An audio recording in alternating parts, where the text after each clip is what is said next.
Hey, what's going on guys? Jamie here and welcome to the third week of my Jets franchise regular season, and today we are playing the Raiders, and as you can see we are still injury free.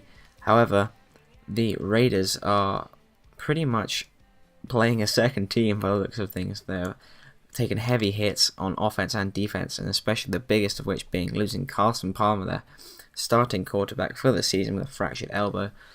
This which he sustained during their very narrow win over the Buffalo Bills last week in week 2, and now they'll be left with Jason Campbell, Darren McFadden, Michael Bush, Denarius Moore, Darius Haywood-Bay. Those five guys will be their weapons on offense, and they're quite solid on defense as well, with people like McLean, Shaughnessy, and another guy. His name is Wembley. Wembley is also very good, but he's left as of recording this. I think he's playing for the Titans now.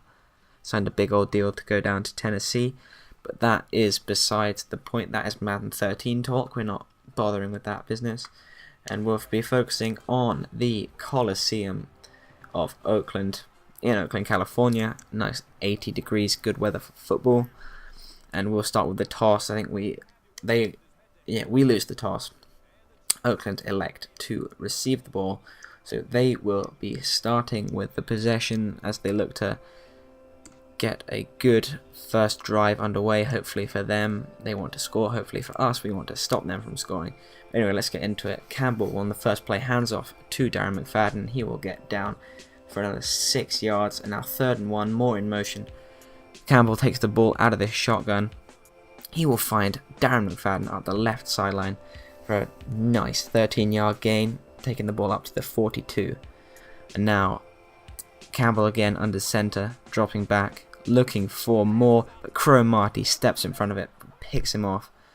His 3rd pick on the year after his 2 picks against Dallas. I think he had 2 picks against Dallas. It's been a while.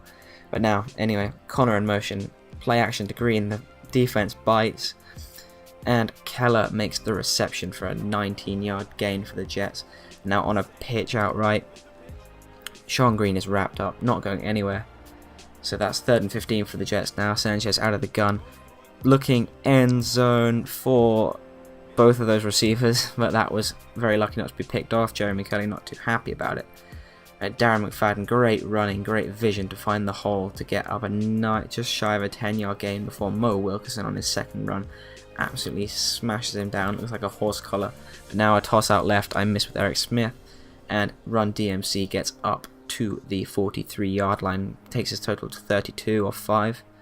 And now strong eye for Jason Campbell, who looks deep for Haywood Bay, but Revis is there. He's on Revis Island. I don't know why I bothered throwing it there.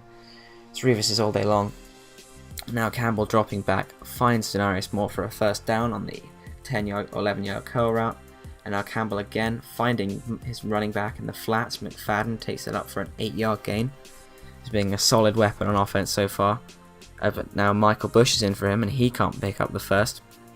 So they would boot through a field goal. And I forgot to say earlier that we kicked a field goal after we did that. But Joe McKnight fields the ball on the 2. He kicks up a block from Jeremy Curley, and he is off to the races. He will take this into the end zone absolutely untouched. 98 yards, 96 or 98 yards I think that was for Joe McKnight. And that will give the Jets a 10-3 lead. Really great start, seeing as things weren't properly firing on offense. Special teams coming to the rescue. But now Haywood Bay in motion for the Raiders, and Campbell would be sacked. Time would run out. Kyle Wilson, 2nd-year guy out of Boise, he would be coming through on the sack there. Yeah, setting up a 3rd and 19 situation for the Jets. Or for the Raiders. I'm sorry, it's 1:30 in the morning. Everything that's going to come out of my mouth isn't going to be 100% accurate.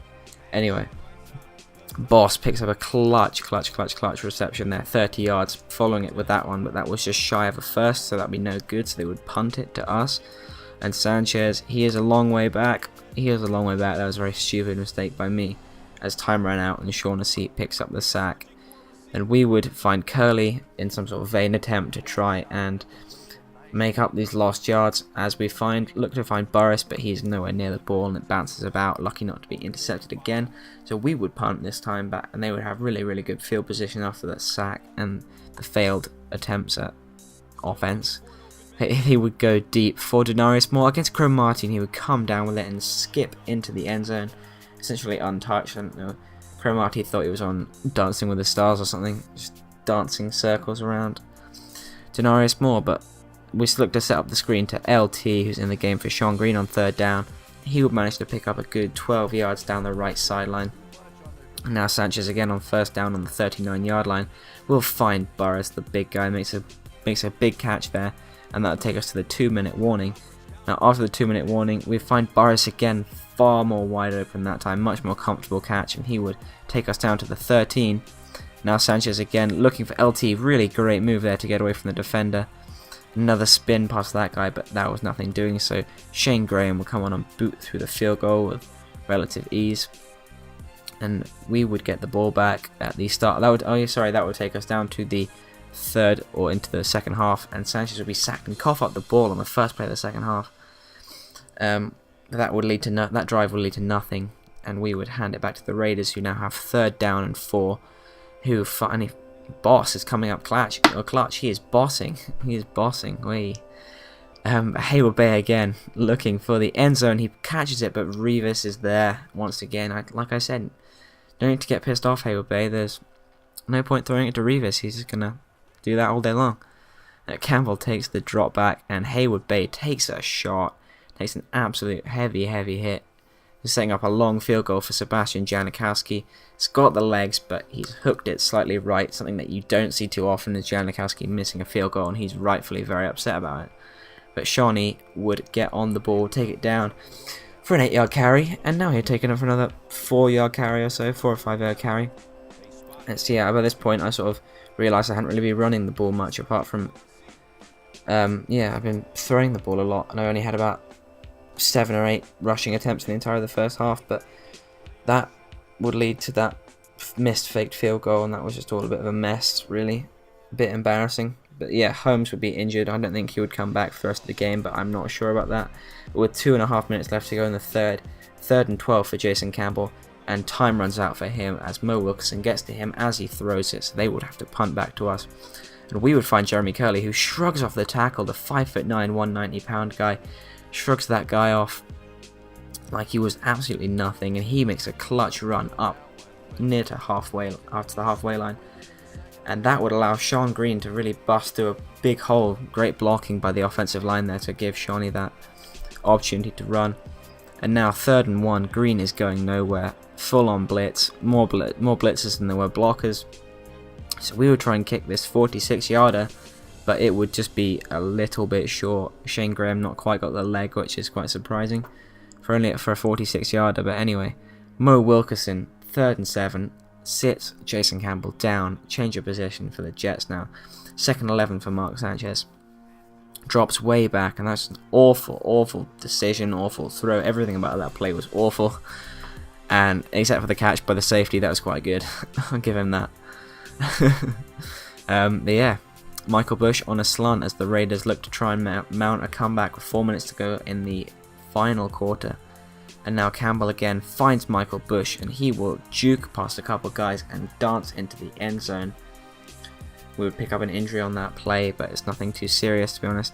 And Sanchez gets outside the pocket, something you don't see too often. He finds Dustin Keller, who will pick up an injury on the play.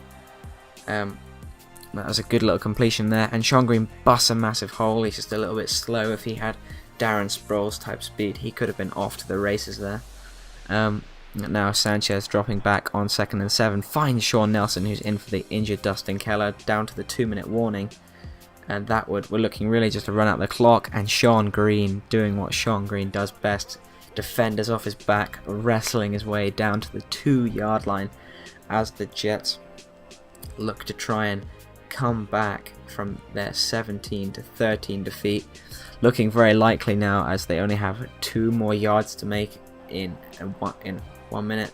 That 1 minute has absolutely vanished as Mark Sanchez just a little quarterback sneak into the end zone. That would bring us to a 20-17 lead. Field goal game for the Raiders. They need a touchdown to win, field goal to tie. Good start there with 23 seconds left. Hayward Bay on a 5-yard slant. They've still got a decent way to go, and they try to find Hayward Bay again, but Jim Leonard is there. Jim Leonard shuts the door on the Raiders' hopes for that game, and that is basically a wrap. As Sanchez, all he has to do is kneel it. Game over. Jets win 20-17. Hugh Jackson is not a happy man. Rex will have a wobble on in a minute. There he is. There's Rex. There's Sean Nelson. There's LT. Everyone's happy. Jim Leonard is the player of the game for some reason. It's just that going to be that interception. It's never usually the right person who's the player of the game, but I don't know why I keep mentioning it, because it never is. Yeah, further confirmation of the result. And now let's take a look at some stats. Jason Campbell, Mark Sanchez, pretty similar, to be honest with you. Only 7 yards and 5% in terms of completion separating the two. I'm really impressed with our run defense in that game as well, managing to shut Darren McFadden and Michael Bush to under 80 yards is something really impressive. Seeing they're two very, very talented backs when they're not injured anyway. Yeah, we used to manage to do the same as well, apart from Denarius's long touchdown that he jumped over Cromartie for, which Crow should hang his head in shame for that. It was a very, very poor play. But on defense, Tyvon Branch, David Harris, Rolando McClain, and Bart Scott were the top four guys there. And sacks, Cameron Wimbley, Matt Shaughnessy, Kyle Wilson, Mo Wilkerson, and Bart Scott all picked up sacks. I don't think I put in Bart Scott's sack, but oh well. And yeah, there's the missed field goals. So that'll be a wrap for this episode, guys. And if you give it a like, comment, and subscribe if you enjoyed it. And I'll see you next time for week 4 against Baltimore. So see you later.